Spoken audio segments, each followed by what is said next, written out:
Nabi Ibrahim adalah putra dari Azar. Ia dilahirkan di wilayah kerajaan Babilonia yang saat itu diperintah oleh raja bernama Namrud. Namrud adalah raja yang sangat sombong. Raja Namrud juga dikenal sangat kejam kepada siapa saja yang berani menentang kekuasaan dan perintahnya. Pada suatu malam, Namrud bermimpi melihat seorang anak laki-laki yang memasuki kamarnya dan mengambil mahkotanya. Keesokan harinya, ia memanggil peramal yang sangat terkenal untuk mengartikan mimpinya tersebut. Peramal lalu mengartikan bahwa anak yang hadir dalam mimpinya tersebut kelak suatu saat akan meruntuhkan kerajaannya. Namrud pun marah mendengar hal itu. Ia memerintahkan prajuritnya agar membunuh setiap bayi laki-laki yang dilahirkan.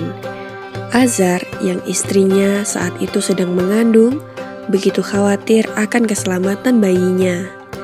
Ia khawatir bahwa bayi yang ada dalam perut istrinya adalah seorang bayi laki-laki yang selama ini mereka dambakan.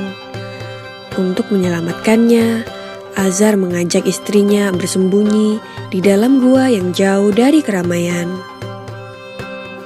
Di gua itulah kemudian bayi tersebut dilahirkan dan diberi nama Ibrahim.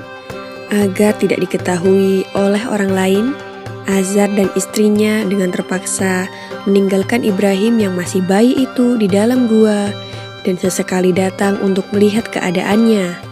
Hal itu terus dilakukan hingga Ibrahim tumbuh menjadi anak kecil yang sehat dan kuat atas izin Allah Subhanahu wa Ta'ala.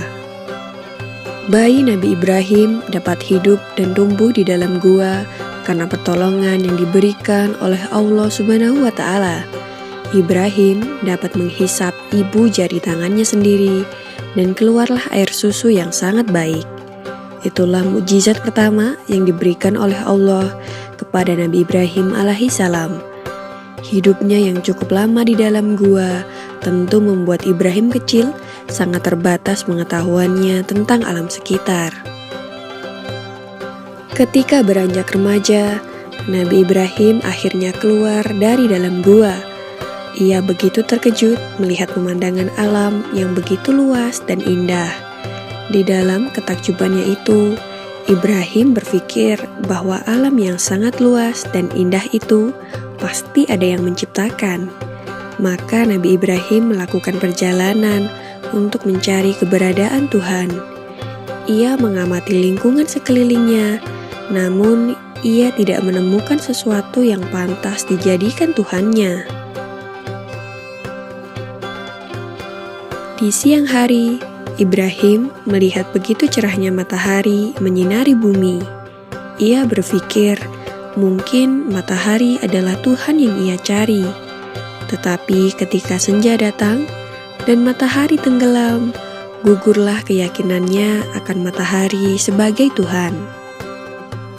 Sampai akhirnya malam datang dan bintang di langit bersinar yang membuat suasana malam menjadi lebih indah dan terang.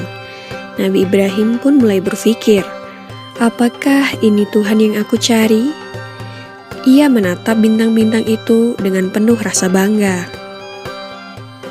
Tapi ternyata ketika malam mulai berganti pagi, bintang-bintang itu menghilang satu persatu.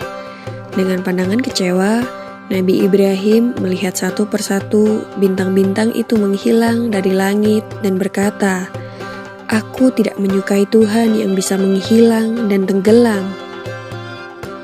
Memasuki malam berikutnya, bulan muncul dan memancarkan cahayanya yang terang. Nabi Ibrahim menduga dan berkata, "Inikah Tuhan yang aku cari?"